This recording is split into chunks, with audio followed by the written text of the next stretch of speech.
So మనం ఇప్పటివరకు Salar Jung reforms ఏవైతే ఉన్నాయో చదువుకున్నాం. మనం ఈరోజు హైదరాబాదు ఆధునీకరణ గురించి చర్చిద్దాం. దాని తర్వాత మిగతా అంశాలు చేద్దాం. సో హైదరాబాద్ సంస్థానం ఏ విధంగా లేదా హైదరాబాదు రాజ్యం ఏ విధంగా ఆధునీకరణ చెందింది లేదా మోడర్నైజేషన్ అయ్యింది అన్నది మనం చర్చించాలి. సో మోడర్నైజేషన్ ఆఫ్ హైదరాబాద్ అన్నదాన్ని మనం ఈరోజు చూస్తాం. సో మోడర్నైజేషన్ ఆఫ్ హైదరాబాద్ను కనుక మనం చూస్తే ఇందులో ప్రధానంగా మనం చూడాల్సింది ఒకటి, వ్యవసాయ రంగంలో ఏ విధమైన ఆధునీకరణ వచ్చింది, ఎలాంటి ప్రాజెక్టుల యొక్క నిర్మాణం చేపట్టబడింది అనేది చూడాలి. రెండవది దాని తర్వాత సాధారణంగానే పారిశ్రామిక యొక్క అభివృద్ధిని మనం చూస్తాం. పారిశ్రామిక అభివృద్ధి తర్వాత మూడవది వచ్చేసి ఈ యొక్క ఇన్ఫ్రాస్ట్రక్చర్ అంటే టెరిటరీకి సంబంధించిన దాంట్లో మనం తంతి తపాలా వగైరా సంబంధించిన చూడాలి. ఆల్రెడీ మనం అక్కడక్కడ ఇవి చూస్తూ వచ్చినా కూడా ఇక్కడ ఒకే దగ్గర మనం చూడాలి. ముఖ్యంగా మోడర్నైజేషన్ ఒక రకంగా సాలార్ జంగ్ సంస్కరణలతోటే ప్రారంభమైందని చెప్పుకోవచ్చు. కాబట్టి మనం ఇది మీర్ మహబూబ్ అలీ ఖాన్ మరియు ఈ యొక్క మీర్ ఉస్మాన్ అలీ ఖాన్ వారి కాలంలో జరిగిన అభివృద్ధి గురించి మనం ఇక్కడ చర్చించాలి అన్నది మనం చూస్తాం. అయితే ముఖ్యంగా మీర్ మహబూబ్ అలీ ఖాన్ తర్వాత వచ్చిన 7వ నిజాం మీర్ ఉస్మాన్ అలీ ఖాన్ ఎవరైతే ఉన్నారో ఆయన ప్రతిభావంతులైన ఇంజనీర్లను గుర్తించి అందులో ముఖ్యంగా నవాబ్ అలీ జంగ్ అనేట ఆయనను గుర్తించిన తర్వాత ఈ ప్రాజెక్టుల నిర్మాణం కొంత వేగవంతమైందని చెప్పుకోవచ్చు. అయితే మొట్టమొదటగా ఈ కాలంలో నిర్మించబడ్డ దాన్ని కనుక చూస్తే మనం 1810లో నిర్మించిన అంటే ముందే నిర్మించిన దాంట్లో మీర్ ఆలం ట్యాంక్ గురించి మనం చెప్పుకోవచ్చు. ఈ మీర్ ఆలం ట్యాంక్ అనేది ఈరోజు హైదరాబాదులో ఉన్న జూ పార్క్ సమీపంలో ఉంటుంది. జూ పార్క్ కావలసిన నీటి సదుపాయాన్ని ఇది అందిస్తుంది అన్నది కూడా మనకు తెలుసు. ఇది మీర్ ఆలం అని పిలువబడే ఒక అధికారి దివాన్, ఆయన దివాన్గా ఉన్నప్పుడు స్థానిక ప్రజల యొక్క నీటి అవసరాలను తీర్చడం కోసం మీర్ ఆలం అని పిలువబడే ఒక ట్యాంకును నిర్మించారు అన్నది తెలుస్తుంది. ఈ మీర్ ఆలం ట్యాంక్ మీదనే ఈ యొక్క జూ పార్క్ అనే సమీపంలో ఉంటుంది అన్నది మనం చూసాం. సో ఒకటి. రెండవది గన్పూర్ కట్ట అంటారు. గన్పూర్ కట్ట అనేది 1905లో నిర్మించారు. ఈ గన్పూర్ కట్ట అనేది 1905లో మెదక్ జిల్లాలో నిర్మించడం అనేది జరిగింది.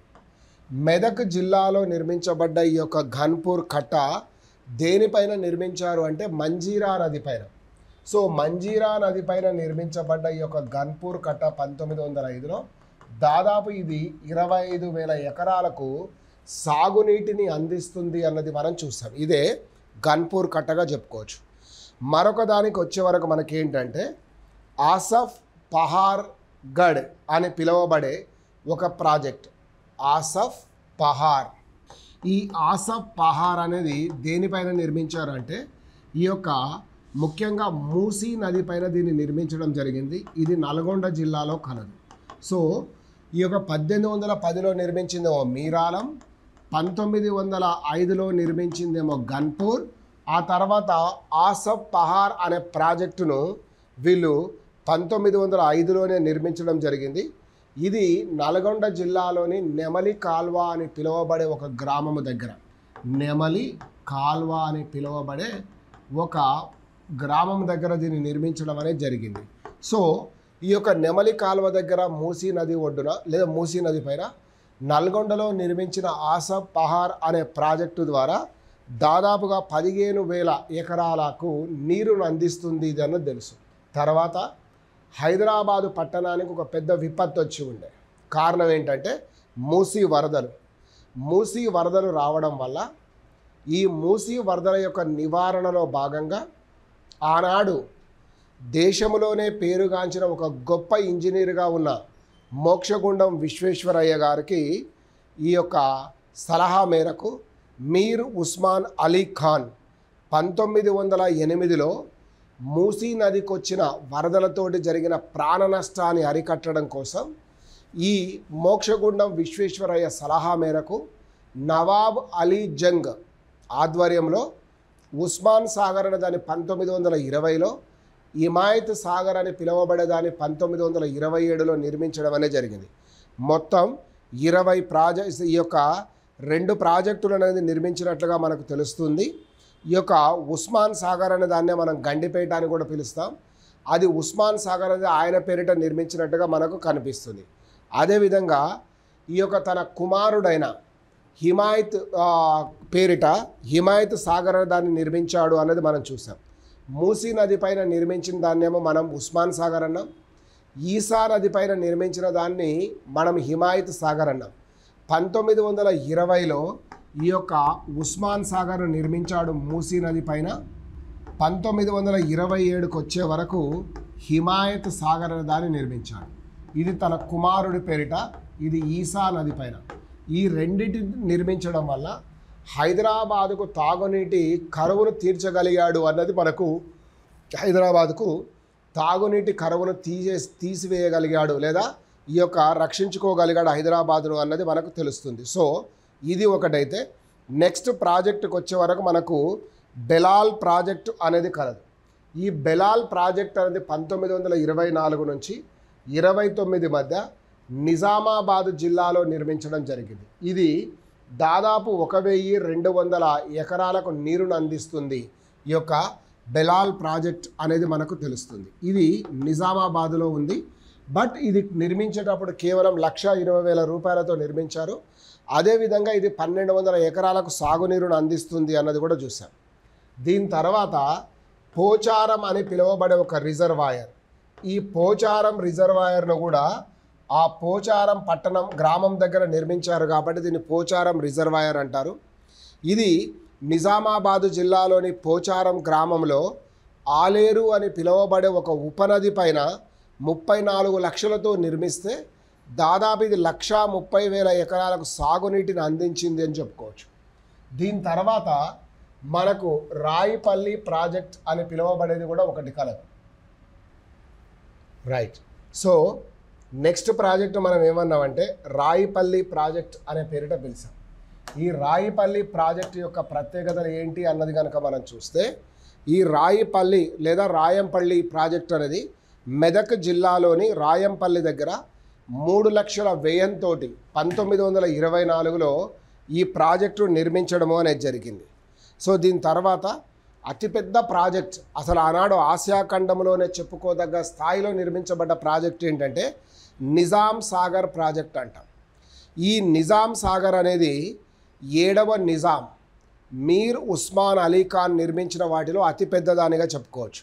ముఖ్యంగా ఇది హైదరాబాదులోని ఇంజనీర్ల అంటే ఆనాడున్న నవాబ్ అలీ జంగ్ లాంటి ఇంజనీర్ల సహకారంతో ఆ నిజామాబాద్ జిల్లాలోని అచ్చంపేట అని పిలువబడే ఒక గ్రామ సమీపాన దీన్ని నిర్మించడం జరిగింది. దీని ద్వారా దాదాపు 2,70,000 ఎకరాలకు సాగు అందడం అనేది జరిగింది. ఇది ఈ యొక్క నిజాం సాగర్ అని పిలువబడే దానిపైన. ఇది మంజీరా నది పైన నిర్మించబడ్డదంటాం. దాదాపు 2.57 lakhs నిర్మించడం. అదేవిధంగా ఇది రావడం వల్ల ఈ ప్రాంతంలో చెరుకు పంట పండడం, చెరుకు విస్తీర్ణం బాగా పెరగడం వల్ల ఇక్కడ బోధన్ దగ్గర నిజాం షుగర్ ఫ్యాక్టరీ అన్నదాని ఒక దాన్ని ఏర్పాటు చేయడం కూడా జరిగింది. అంతే ఆగ్రో బేస్డ్ ఇండస్ట్రీస్ అనేది డెవలప్మెంట్కు ఈ యొక్క అగ్రికల్చర్ అనేది చాలా ఉపయోగపడింది అని చెప్పుకోవచ్చు. దీని తర్వాత మనం ఎంతో ప్రతిష్టాత్మకంగా ఇప్పటికీ చెప్పుకుంటున్న ప్రాజెక్టులో పాలేరు ప్రాజెక్టు అని పిలువబడేది ఒకటి ఉంది. ఈ యొక్క పాలేరు ప్రాజెక్ట్ ఏంటంటే ఖమ్మం జిల్లాలోని పాలేరు నది ఒడ్డున దీన్ని నిర్మించారు. నాయికుండు గ్రామం దగ్గర. సో ఖమ్మం జిల్లాలోని నాయికుందు గ్రామం ఏదైతే ఉందో ఆ నాయికుందు గ్రామం దగ్గర పాలేరు నది పైన నిర్మించబడ్డ ప్రాజెక్టే ఇది పాలేరు ప్రాజెక్ట్ అనే పేరిట పిలిచారు. Next Wyra project. ఈ వైరా ప్రాజెక్ట్ అనేది ఖమ్మం జిల్లాలోని మథిరా ప్రాంతంలో ఉన్న వైరా అనే ఒక నది పైన దీన్ని నిర్మించారు. ఇది 17,000 ఎకరాలకు సాగునీరును అందిస్తుంది. సింగభూపాల రిజర్వాయర్ అనే దాన్ని నిర్మించాం. ఇది ఖమ్మం జిల్లాలోని ఇల్లందు దగ్గర గలదు. దీని మొదటగా కరువు నివారణ ప్రాజెక్టుగా నిర్మించి ఆ విధంగా ఆ ప్రాంతంలో తాగునీటితో పాటు వ్యవసాయానికి కావలసిన నీరును కూడా అందించామన్నది మనకు తెలుస్తుంది. దాని తర్వాత మనం చెప్పుకుంటున్న ప్రాజెక్టులో 12వ దానిగా ప్రతిష్టాత్మకంగా ఉన్నది మానేరు రిజర్వాయర్. ఇది కరీంనగర్ జిల్లాలోని సిరిసిల్ల ప్రాంతంలో ఈ మానేరు పైన నిర్మించడం అనేది జరిగింది, నది పైన. సో దీని ద్వారా దాదాపు 23,000 ఎకరాలకు 23,000 ఎకరాలకు నీరును అందించడంతో పాటు దాదాపు 2 మెగావాట్ల విద్యుత్ శక్తిని కూడా మనం ఇక్కడ ఉత్పత్తి చేస్తున్నట్టుగా చూసాం. తర్వాత దిండి ప్రాజెక్ట్. దీనిని దిండి అనే ఒక నది, ఇది ఉపనది కృష్ణానదికి. దిండి పైన 1943లో ఈ యొక్క నిజాం గారు నిర్మించడం జరిగింది. ఇది నల్గొండ జిల్లాలోని దేవరకొండ ప్రాంతంలో కలదు అని తెలుస్తుంది. తర్వాత నందికొండ నాగార్జున సాగర్. సో నందికొండ ప్రాజెక్టు కోసం డిజైన్ చేయడం అన్నది జరిగింది.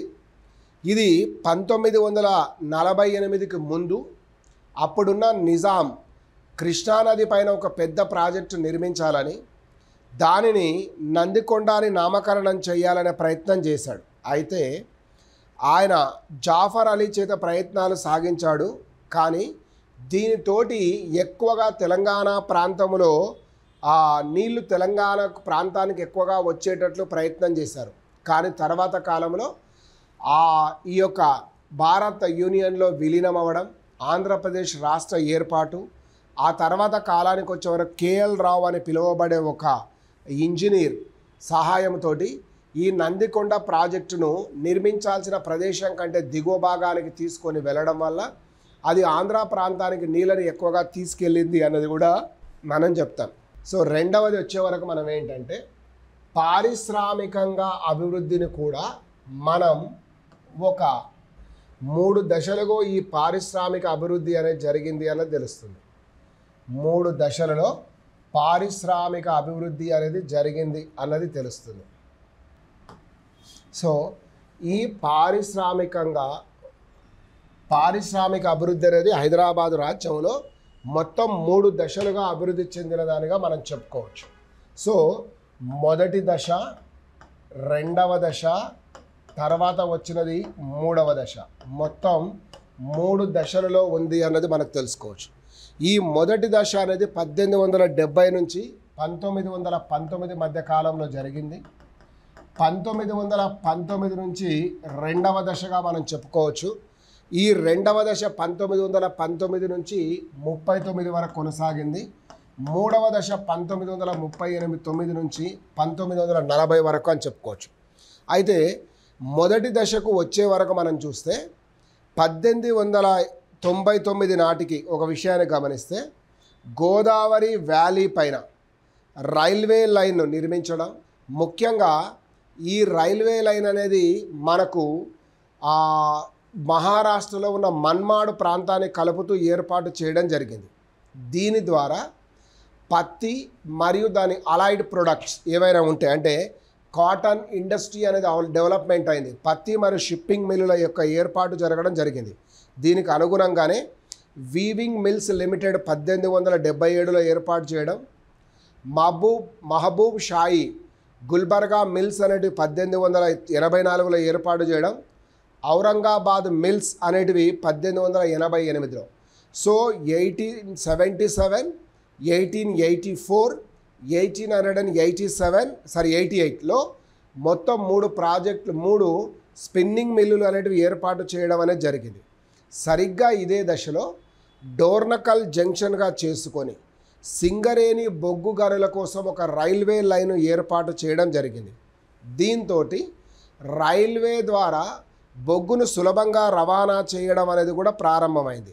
సో ఒక రకంగా చెప్పాలి అంటే అన్ని 1901వ సంవత్సరం వరకు అన్ని రకాల పరిశ్రమలు కలిపి కేవలం 68 ఉంటే, ఈరోజు మొత్తానికి 1911, 12కి వచ్చే వరకు దాదాపు 121 పరిశ్రమలకు పెరగడమే కాకుండా 32,000 మంది దాకా కార్మికుల యొక్క సంఖ్య కూడా పెరిగిపోయింది. So the ratio of the industrial లేబర్ని కనుక మనం చూస్తే 32,000కు పెరిగిపోవడం వల్ల ఖచ్చితంగా పారిశ్రామికరణ అనేది బలంగా జరిగింది అన్నది మనం చెప్పుకోవచ్చు. దీనికి కారణం ఒకటి స్పిన్నింగ్ మిల్లులు రావడం, స్పిన్నింగ్ మిల్తో పాటు సింగరేణిలో బొగ్గును వెలికి తీయడం, ఈ రెండిటి కారణంగా వందల్లో ఉన్నది వేలల్లోకి వాళ్ళ యొక్క ఉద్యోగాలు మారిపోయాయి అన్నది మనం చూసాం. రెండవ దశకు వచ్చే వరకు ఈ దశలో ప్రభుత్వమే పరిశ్రమల అభివృద్ధి కోసం ఇన్స్టిట్యూషనల్గా కొంత హెల్ప్ చేయాలని నిర్ణయానికి వచ్చింది. దీనికోసం 1917లో ఇండస్ట్రియల్ ల్యాబొరేటరీ అనే ఒకదాన్ని నిర్మించడం అనేది జరిగింది. యాక్చువల్గా ఇది మొదటి దశలో జరిగిన, రెండవ దశలోనే ఆ పని ఊపందుకున్నది కాబట్టి మనం చెప్తున్నాం. 1918లో ఒక ప్రత్యేక కామర్స్ ఇండస్ట్రీని కూడా ఏర్పాటు చేశారు. 1929కి వచ్చే వరకు ఇండస్ట్రియల్ ట్రస్ట్ ఫండ్ అనే దాన్ని ₹1 కోటి ఏర్పాటు చేసి ITF ఇండస్ట్రియల్ ట్రస్ట్ ఫండ్ ద్వారా చిన్న పరిశ్రమల యొక్క అభివృద్ధి, ముఖ్యంగా చేతి వృత్తుల వారి యొక్క అభివృద్ధిని చేయాలి అని చెప్పేసి చేయడం అనేది జరిగింది. దీనికి మొదటి సాలార్ జంగ్ కాలంలోనే ప్రధానమంత్రిగా ఉన్నప్పుడు ప్రయత్నం మొదలైన చివరికి ఇది ఇప్పటికి మాత్రం సాధ్యమైంది అన్నది మనం చెప్పుకోవచ్చు. 1930లో ఉస్మానియా యూనివర్సిటీ గ్రాడ్యుయేట్స్ ఎవరైతే ఉన్నారో వాళ్ళ ద్వారా శాశ్వత పారిశ్రామిక వస్తు ప్రదర్శన అంటే ఒక ఇండస్ట్రియల్ ఎగ్జిబిషన్ లేదా కాటేజ్ ఇండస్ట్రియల్ ఎగ్జిబిషన్ అనే దాన్ని ఏర్పాటు చేయడం. ఈ ఇండస్ట్రియల్ ఎగ్జిబిషన్ వాళ్ళ కాటేజ్ ఇండస్ట్రియల్ ఇన్స్టిట్యూషన్స్ అనే దాన్ని ఏర్పాటు చేసి క్రమంగా హైదరాబాదు ప్రాంతంలో ఈ బట్టల మిల్లులు కానీ, 2 సిగరెట్ ఫ్యాక్టరీలు, చార్మినార్ ఒకటి, వజీరియా సుల్తాన్ టొబాకో అనేది 2, అదేవిధంగా షుగర్ ఫ్యాక్టరీలు అంటే ఆగ్రో బేస్డే కనిపిస్తున్నాయి చూడండి, sugar agro based, tobacco agro based, అదేవిధంగా కాటన్ మిల్లులు ఆగ్రో బేస్డ్. ఈ మూడిటి వల్ల అభివృద్ధి అనేది జరిగింది ఈ ప్రాంతంలో అని చెప్పుకోవచ్చు. ముఖ్యంగా హైదరాబాదు పట్టణంలో DBR దివాన్ బహదూర్ రామ్ గోపాల్ గారు లోయర్ ట్యాంక్ బండ్లో DBR మిల్ అనే దాని ఒకదాన్ని 1920లో ఏర్పాటు చేయడం. ఇది మొట్టమొదటగా ఈ యొక్క ముడి సరుకులతో బట్టలను తయారు చేసిన పరిశ్రమ అని మనం చెప్పుకోవచ్చు. సో దీని మీద కొంత కాంట్రవర్సీ కూడా ప్రస్తుతానికి నడుస్తుంది అనేది మనకు తెలుసు ల్యాండ్ విషయంలో, అది ఒకటి వేరే అంశం. మూడవ దశ అనేది వచ్చే వరకు ఇక్కడ కనుక మనం గమనిస్తే 1937లో నిజాం చక్కెర పరిశ్రమ ఏర్పాటు చేశారు. ఇది బోధన్ పట్టణానికి సమీపంలో కలదు. ఇది ఆసియా ఖండంలోనే అతిపెద్ద చక్కెర కర్మాగారం అని అనుకున్నాం. 1917లో నిజాం పారిశ్రామిక అభివృద్ధి చేయాలని తీసుకున్న నిర్ణయంతో ఈ చక్కెర పరిశ్రమ యొక్క అభివృద్ధి జరిగింది అని మనం చెప్పుకోవచ్చు. సో ముఖ్యంగా 1856లో చాదర్ఘాట్ సమీపంలో ఒక ఇండస్ట్రియల్ ఎగ్జిబిషన్ తోటి ప్రారంభమై హైదరాబాదు వస్తువులు 1900 సంవత్సరంలో ప్యారిస్, 1903లో ఢిల్లీలో ఏర్పాటు చేసిన ఎగ్జిబిషన్లో ప్రదర్శించిన తర్వాత 1935 నుంచి నిజాం ఈ యొక్క ఎగ్జిబిషన్ గ్రౌండ్లోనే ఎగ్జిబిషన్ అనేది ప్రతి సంవత్సరం జనవరిలో జరగాలని, అది 1935లో ప్రారంభమైంది అన్నది మనకు తెలిసిందే. సో దీన్ని హైదరాబాద్ గ్రాడ్యుయేట్స్ అసోసియేషన్ వాళ్ళు దీన్ని ప్రారంభించారు అన్నది తెలుసు. దీనినే నుమాయిష్ అంటే ఎగ్జిబిషన్ని నుమాయిష్ అనే పేరిట ఆ రోజు పిలిచారు అన్నది కూడా మనం చూసాం. ఇది కాక రెండవ ఇండస్ట్రీ షుగర్ ఇండస్ట్రీ తర్వాత మనం ప్రధానంగా తీసుకుంటే అల్విన్ మెటల్ వర్క్స్. ఈ అల్విన్ మెటల్ వర్క్స్ ఏంటంటే 1942లో సనత్ నగర్ కేంద్రంగా ఇది ఏర్పాటు చేసింది అన్నది మనకు తెలుసు. అల్లావుద్దీన్ అనే ఒక ఇంజనీర్ గారు లేదా ఒక పెట్టుబడిదారుడు Hyderabad Nizam state industrial trust ఇద్దరు కలిసి దీన్ని స్థాపించిందని అల్విన్ కంపెనీ అనే పేరుతో పిలిచారు. తర్వాత కాలంలో ఇది అనేక చేతులు మారి ఈరోజు టాటాల చేతిలో ఉండి వోల్టాస్ వంటి ఉత్పత్తులు అది ఎగుమతి చేస్తుంది లేదా ఉత్పత్తి చేస్తుంది అనేది మనం చూసాం. సో అది ఒకటి. తర్వాత ప్రాగా టూల్స్. ఈ ప్రాగా టూల్స్ అనేది కవాడిగూడ ప్రాంతంలో మొదట్లో ఏర్పాటు చేశారు. ఇది 1943లో ప్రాగా టూల్స్ అనే దాన్ని ఏర్పాటు చేయడం, 1963కు వచ్చే నాటికి ప్రాగా టూల్స్ లిమిటెడ్గా పిలుస్తూ డిఫెన్స్ మినిస్ట్రీ చేతిలోకి ఇది వెళ్ళిపోయింది. ఇక్కడ చిన్న చిన్న యంత్రాలతో పాటు మరియు యంత్రాలకు సంబంధించిన పనిముట్లను కూడా తయారు చేయడం అనేది ప్రాగా టూల్స్ యొక్క ప్రధానమైన ఉద్దేశంగా చెప్పచ్చు. తర్వాత సర్ సిల్క్, ఇది 1946లో ఏర్పాటు చేశాం. ఈ సర్ సిల్క్ దాని పేరిటనే సిర్పూర్ కాగజ్ నగర్ దగ్గర ఒక సిర్పూర్, కాగజ్ అంటే పేపర్, ఈ కాగజ్ నగర్ దగ్గర ఆనాడు ఇక్కడున్న అటవీని ఉపయోగించుకొని ఒక పేపర్ ఫ్యాక్టరీ అనే దాన్ని పెట్టడం అనేది జరిగింది. దాని పేరిటనే ఈ యొక్క కాగజ్ నగర్ అనేది వచ్చింది అని తెలుసు. 1942 నుంచి దీని యొక్క ఉత్పత్తులు అనేవి జరగడం జరిగింది. తర్వాత హైదరాబాద్ ఆస్బెస్టాస్, హైదరాబాదు రాచరిక రాజ్యములో 1946లో ఈ యొక్క ఆస్బెస్టాస్ అంటే రేకులు, మనం ఆ ఇండ్ల పైన వేసుకునే ఏదైతే సిమెంట్ రేకులు ఉంటాయో వాటి తయారీ అనేది ప్రారంభమైందనిగా చెప్పుకోవచ్చు. నెక్స్ట్ దానికంటే ముందు కొంచెం చూసుకుంటే కూడా మనం వజీరియా సుల్తాన్ టొబాకో 1930 కానీ, కార్ఖానా జిందా తిలిస్మాత్ 1920 కానీ, ఆజంజాయి మిల్లు ఇది వరంగల్లో స్థాపించారు 1934లో. దీని ప్రధానమైన ఉద్దేశం ఏంటంటే బట్టల తయారీ కోసం. మీకు జిందా తిలిస్మాత్ అనేది యునానికి సంబంధించిన మెడిసిన్ అని చెప్పుకోవచ్చు. బాగా ప్రసిద్ధి చెందిన డాక్టర్ హకీమ్ మహమ్మద్ మొయినుద్దీన్ ఫారూఖీ అనేటాయన ఇది స్థాపించాడు అనేది మనకు తెలుసు. తర్వాత హైదరాబాద్ స్టేట్ బ్యాంక్ అనేది ఎస్బిహెచ్ను 1941లో నిజాం గారు దీన్ని స్థాపించారు అన్నది మనకు తెలిసిందే. సో మొత్తానికి ఈ యొక్క బ్యాంకుల స్థాపనతోటి ఇండస్ట్రియల్ డెవలప్మెంట్ అనేది కూడా బాగా ఊపందుకున్నది అని మనం చెప్పుకోవచ్చు. అయితే థర్డ్ టెరిషరీ సెక్టార్కి వచ్చేవరకు మనం చూసేది ఏంటంటే, ఒకటి టెలిఫోన్ సమాచార వ్యవస్థ అనేది ఎట్లా డెవలప్ అయింది, రెండవది హైదరాబాదులో పోస్ట్ ఆఫీస్. సో దీన్నే మనం టెరిషరీ అన్నాం. 1869లో హైదరాబాద్ స్టేట్లో తపాలా శాఖను ఏర్పాటు చేస్తూ దానికి ఒక పరిపాలనా వ్యవస్థను తీసుకొని రావడం అనేది జరిగింది. దానికంటే ముందు ఈ శాఖ ప్రైవేటు వ్యక్తుల చేతిలో కాంట్రాక్ట్ పద్ధతిలో కొనసాగేది. అయితే తపాలా శాఖకు ఒక గవర్నమెంట్ ఏర్పాటు చేసుకోవడం వల్ల దాని అధిపతిని నాజిమ్ లేదా పోస్ట్ మాస్టర్ జనరల్గా పిలిచేవారు. నాజిమ్ లేదా పోస్ట్ మాస్టర్ జనరల్గా పిలుచుకోవడం అనేది జరిగింది. సో ఇది ఒకటి. 1966లో మొట్టమొదటిసారిగా ఒక తపాలా బిల్లును స్టాంపును విడుదల చేయడం, 1866లో అది 1869కు వచ్చే వరకు షాసావర్ జంగ్ తన ప్రథమ హైదరాబాద్ తపాలా శాఖాధికారిగా ఇక్కడ ఉన్నాడు అన్నది మనకు తెలిసిందే. రెండవది టెలిఫోన్ సమాచార వ్యవస్థ అనేది కూడా ఒకటి అభివృద్ధి చేయబడ్డది. 1885లో హైదరాబాద్కు ఒక టెలిఫోన్ సౌకర్యం ఏర్పాటు చేయడం, దీనికి ఒక టెలిఫోన్ ఎక్స్చేంజ్, 16 లైన్లతో కూడిన ఒక సర్వీసు దాన్ని ఏర్పాటు చేయడం జరిగింది. సో మా తర్వాత కాలంలోనే దీనికి 2 టెలిఫోన్ ఎక్స్చేంజ్లు రావడం, ఒకటి గౌలిగూడ, రెండవది సికింద్రాబాద్లో ఏర్పాటు చేసి 1926-27కు వచ్చే నాటికి హైదరాబాదు పట్టణాన్ని కలుపుతూ వివిధ హైదరాబాదు నగరాన్ని కలుపుతూ ఆనాడు రాజ్యంలో ఉన్న ముఖ్యమైన పట్టణాలతో టెలిఫోన్ లింక్ అనేదాన్ని ఒకదాన్ని ఏర్పాటు చేయడం అనేది జరిగిందని చెప్తున్నాం.